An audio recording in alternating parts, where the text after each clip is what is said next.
사랑하고 축복합니다. 11월 4일 토요일입니다. 오늘도 우리 주님의 위로와 사랑으로 승리하는 하루가 되시기를 축복합니다. 오늘 말씀 제목은 고난이 있으면 위로도 있습니다 라는 제목으로 함께 말씀을 나누고자 합니다. 오늘 말씀 욥기 1장 13절에서 22절까지 말씀입니다. 하루는 욥의 자녀들이 그 맏아들 집에서 음식을 먹으며 포도주를 마실 때에 사언이 욥에게 와서 아뢰되 소는 밭을 갈고 나귀는 그 곁에서 풀을 먹는데 스바 사람이 갑자기 이르러 그것들을 빼앗고 칼로 종들을 죽였나이다. 나만 홀로 비하였으므로 주인께 아래로 왔나이다. 그가 아직 말하는 동안에 또 한 사람이 와서 아뢰되 하나님의 불이 하늘에서 떨어져서 양과 종들을 살라버렸나이다. 나만 홀로 피하였으므로 주인께 아래로 왔나이다. 그가 아직 말하는 동안에 또 한 사람이 와서 아뢰되 갈대아 사람이 새 무리를 지어 갑자기 낙타에게 달려들어 그것을 빼앗으러 칼로 종들을 죽였나이다. 나만 홀로 피하였으므로 주인께 아래로 왔나이다. 그가 아직 말하는 동안에 또 한 사람이 와서 아뢰되 주인의 자녀들이 그들의 맏아들의 집에서 음식을 먹으며 포도주를 마시는데 거친들에서 큰 바람이 와서 집 내 모퉁이를 치매 그 청년들 위에 무너짐으로 그들이 죽었나이다. 나만 홀로 피하였으므로 주인께 아래로 왔나이다 한지라. 욥이 일어나 겉옷을 찢고 머리털을 밀고 땅에 엎드려 예배하며 이르되 내가 모태에서 알몸으로 나와 싸운즉 또한 알몸이 그리로 돌아가올지라. 주신 이도 여호와시요 거두신 이도 여호와시니 여호와의 이름이 찬송을 받으실지니이다 하고 이 모든 일에 욥이 범죄하지 아니하고 하나님을 향하여 원망하지 아니하니라. 아멘. 오늘 말씀 제목은 고난이 있으면 위로도 있습니다 라는 제목으로 함께 말씀을 나누고자 합니다. 오늘 본문은 드디어 사단이 이 욥을 처음으로 시험하는 내용들을 이야기하고 있습니다. 욥에게 닥친 이 고난, 시련들이 무엇입니까? 한마디로 얘기하면 그가 가진 모든 소유를 다 빼앗아가 버립니다. 하나씩 살펴볼게요. 15절 보십시오. 스바 사람이 갑자기 이르러 그것들을 빼앗고 칼로 종들을 죽였나이다. 소와 나귀 또 그 종들을 다 빼앗고 죽여버린다라는 것입니다. 16절 말씀 하나님의 불이 하늘에서 떨어져서 양과 종들을 살라버렸나이다. 이번에는 하늘에서 불이 떨어져서 양과 종들을 불살라버렸다. 이렇게 다 잃어버렸다. 이렇게 얘기하고 있습니다. 17절 말씀 갈대아 사람이 새 무리를 지어 갑자기 낙타에게 달려들어 그것을 빼앗으며 칼로 종들을 죽였나이다. 낙타를 빼앗았고 그것을 치는 종들을 또 죽여버렸다라는 것이지요. 이제 19절 말씀 보십시오. 거친 들에서 큰 바람이 와서 집 내 모퉁이를 치매 그 청년들 위에 무너짐으로 그들이 죽었나이다. 큰아들 집에서 모든 자녀들이 모여 음식을 먹고 있을 때 바람이 불어서 그 자녀들 몽땅 목숨을 잃어버리게 되었다라는 것입니다. 여러분 곰곰이 생각해 보십시오.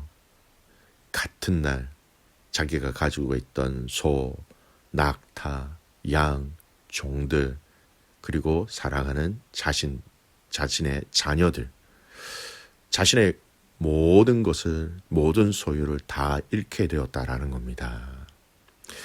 오늘 우리가 함께 주목하면서 살펴보아야 할 바로 이 부분이 뭐냐면 이 일에 대한 욥의 반응입니다.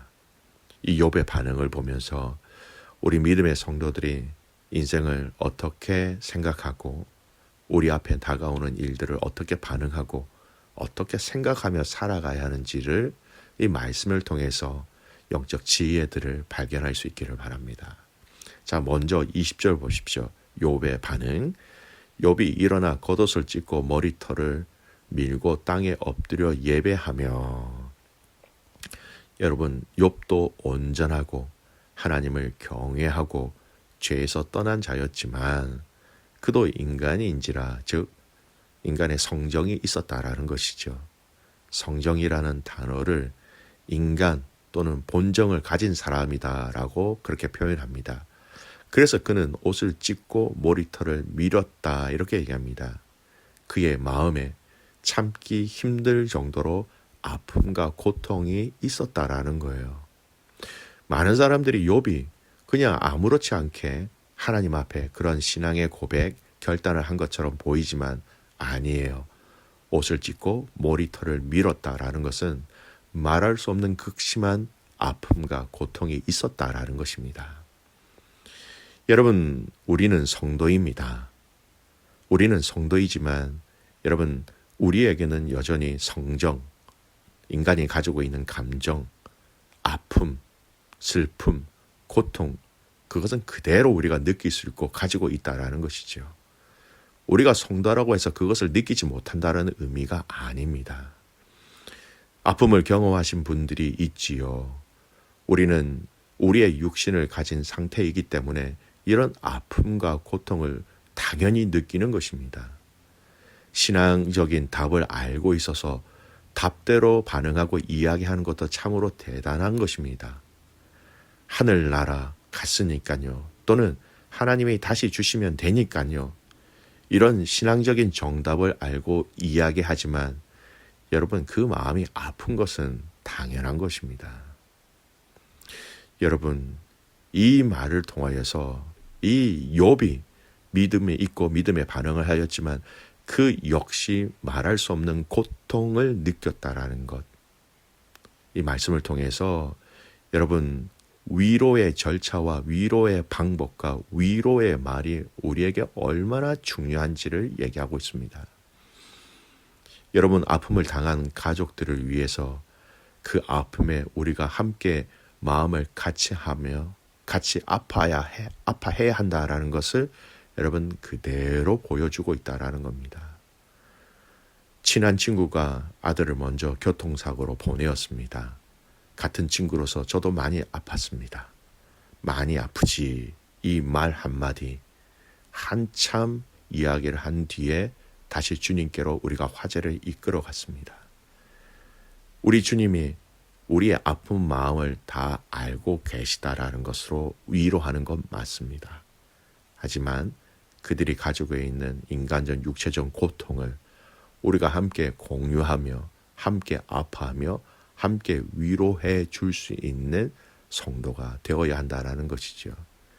여러분, 고난을 경험한 사람은요, 똑같은 고난을 경험하고 있는 사람들을 볼 때 여러분 다르게 느껴집니다. 그분들의 위로는 더 막강한 파워가 있다는 것이죠.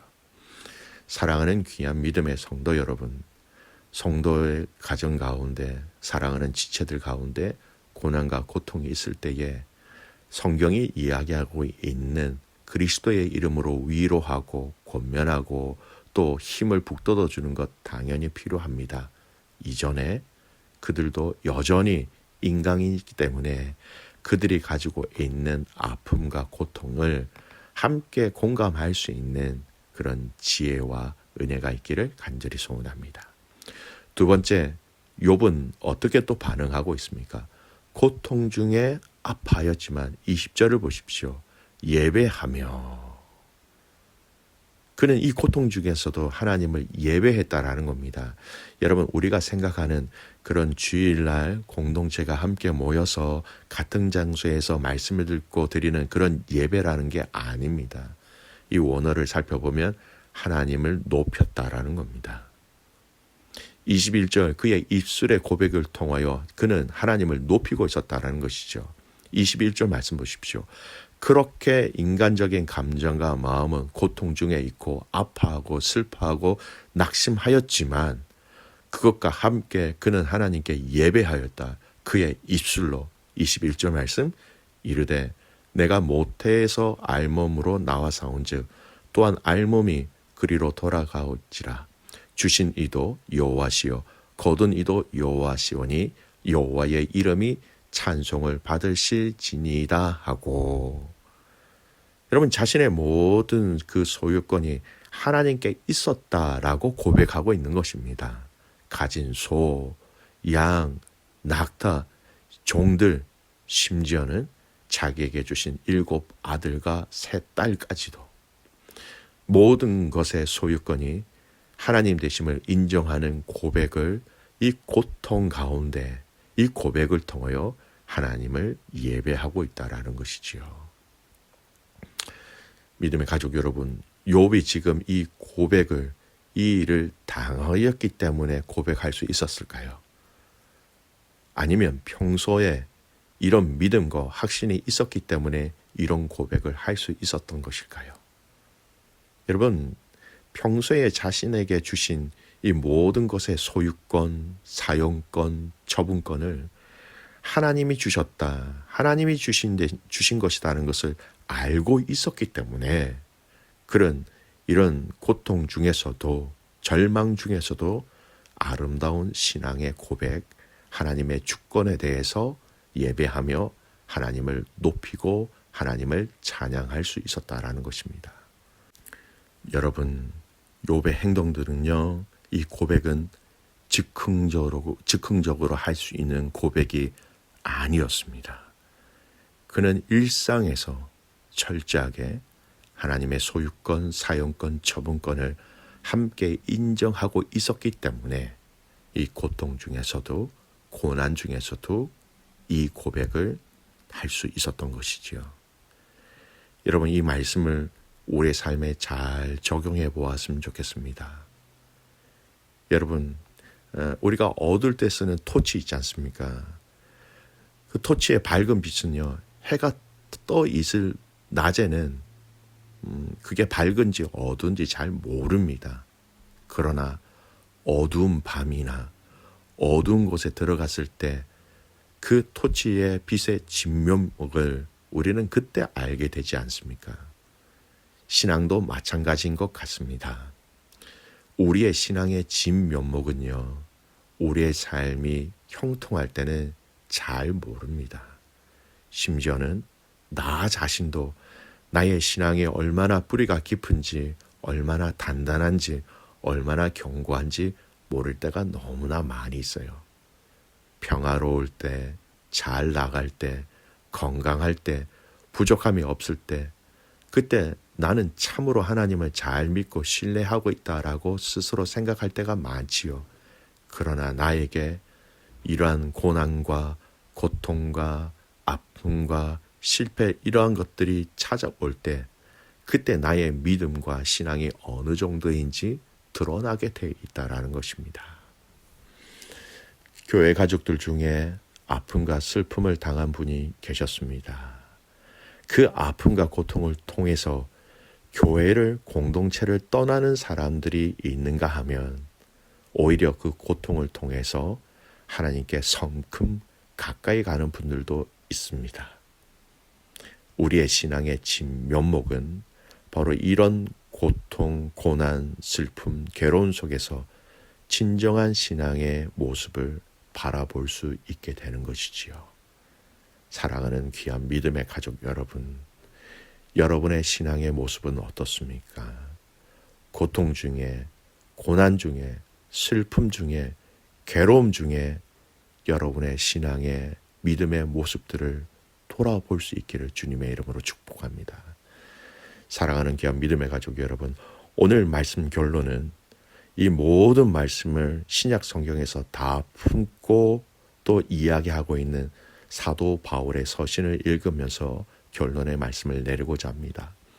고린도후서 1장 3절에서 9절까지 말씀입니다. 말씀을 읽습니다. 찬송하리로다. 그는 우리 주 예수 그리스도의 하나님이시요 자비의 아버지시요 모든 위로의 하나님이시며 우리의 모든 환난 중에서 우리를 위로하사 우리로 하여금 하나님께 받는 위로로서 모든 환난 중에 있는 자들을 능히 위로하게 하시는 이시로다.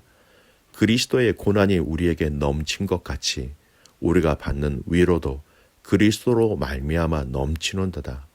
우리가 환난을 당하는 것도 너희가 위로와 구원을 받게 하려는 것이요 우리가 위로를 받는 것도 너희가 위로를 받게 하려는 것이니 이 위로가 너희 속에 역사하여 우리가 받는 것 같은 고난을 너희도 견디게 하느니라. 너희를 위하여 우리의 소망이 견고함은 너희가 고난에 참여하는 자가 된 것 같이 위로에도 그러할 줄을 알미라. 형제들아, 우리가 아시아에서 당한 환난을 너희가 모르기를 원하지 아니하노니 힘에 겹도록 심한 고난을 당하여 살 소망까지 끊어지고 우리는 우리 자신이 사형 선고를 받은 줄 알았으니 이는 우리로 자기를 의심하지 말고 오직 죽은 자를 다시 살리시는 하나님만 의지하게 하심이라. 아멘. 믿음의 가족 여러분, 환난이 있다면 하나님의 위로가 있습니다. 그 위로가 우리의 소망을 견고하게 할 것이고요. 마지막 끝까지 우리를 살리시는 그 하나님을 신뢰하게 할 것입니다. 고통 중에, 고난 중에 우리를 향한 그리스도의 위로가 우리와 항상 함께하고 있음을 알고 이것으로 승리하며 감사할 수 있는 믿음의 가족들 되시기를 주님의 이름으로 축복합니다. 아멘. 기도하겠습니다. 하나님 아버지 감사합니다. 욥기의 두 번째 말씀을 읽으면서 우리 인생 가운데 고난이 있으면 그리스도의 위로가 있다는 것을 알게 하여 주셔서 감사합니다. 고난이 아무리 커도 그리스도의 위로를 감출 수 없음을 알게 하시고 그 그리스도의 위로를 통하여서 우리에게 주신 이 땅의 삶의 여정들을 한 걸음 한 걸음 바른 길, 좁은 길, 주님의 영광을 드러낼 수 있는 그런 삶 되게 하여 주시옵소서. 하나님 아버지, 내일 드려질 예배를 위해서 기도합니다. 주님, 예배 가운데 우리 인간의 의지와 생각과 감정을 뛰어넘는 그리스도의 영이 임재하셔서 그리스도의 영광을 누리게 하시고 그리스도의 사랑을 맛보는 예배가 되게 하여 주시옵소서. 그렇게 행하실 주님을 신뢰하며 살아서 역사하시는 예수님의 이름으로 감사하며 기도드리옵나이다. 아멘.